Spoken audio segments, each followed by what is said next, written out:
In 1968, a scientist built a perfect world. No predators, no disease, unlimited food, unlimited water, infinite space to grow. He filled it with mice. Within 2 years, they were all dead. Not from starvation, not from war, not from any virus. They died from something else, something with no name back then. And the strangest part? The dying didn't start when things got worse. It started when everything got perfect. His name was John B. Calhoun, and his question was simple. What happens to a society when it finally gets everything it wants? So he built a box. He called it Universe 25. Steel walls, climate-controlled, endless food dispensers.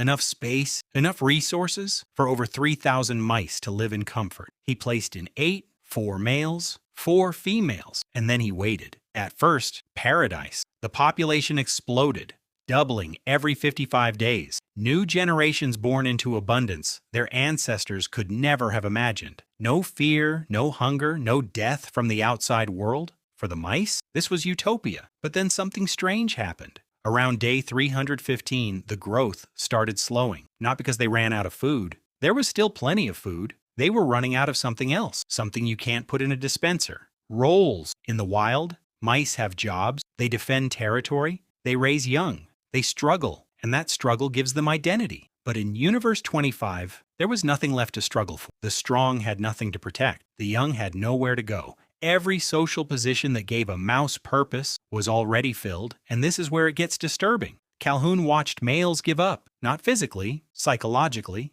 They stopped defending territory, stopped fighting, stopped mating. They withdrew into corners of the box and did nothing but eat, sleep, and groom themselves obsessively. Calhoun gave them a name, the Beautiful Ones, because they were flawless, perfect fur, no scars, no wounds, and utterly, completely empty. They had never fought, never mated, never raised a single pup. They simply existed. Meanwhile, violence exploded elsewhere in the colony. Unprovoked attacks, cannibalism, mothers abandoning their young, or killing them outright. In a world with zero threats, the mice invented their own, and almost nobody talks about this part. The population didn't collapse because resources ran out, it collapsed because meaning ran out. Calhoun called it the behavioral sink, a place where social structure disintegrates not from scarcity, but from a total absence of struggle. Let that sit for a second. These mice had everything humans spend their entire lives chasing: safety, comfort, food, shelter.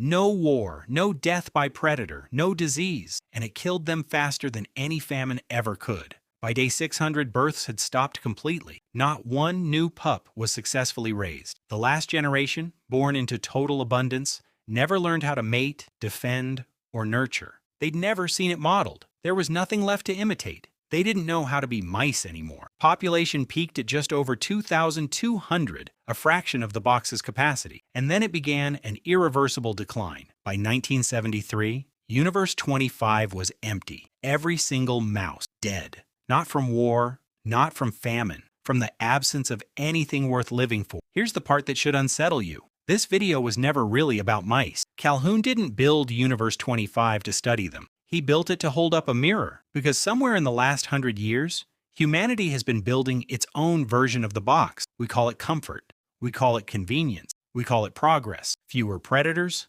fewer wars, and for most of us, food delivered in minutes, entertainment infinite, connection outsourced to a screen. We solved scarcity, but did we replace what scarcity used to give us? Purpose, struggle, roles that made us necessary to someone? Look around. Isolation is rising in the most connected era in history. Birth rates are falling in the wealthiest nations on Earth. Young people are more anxious, more lonely, more untethered than at almost any point on record. Not despite abundance, because of it. We are, in some strange and terrifying way, becoming beautiful ones, groomed, comfortable, safe, and quietly disappearing. Calhoun didn't think abundance was the enemy. He thought the enemy was what abundance takes away, and the friction, the roles, the reasons to reach for something outside yourself. Maybe meaning was never found in comfort at all. Maybe it was always hiding in the struggle we've spent our entire species trying to escape. So here's the question. Universe 25 leaves behind, echoing in an empty steel box that once held thousands of lives. If you were given everything you ever wanted, would you still find a reason to want anything at all?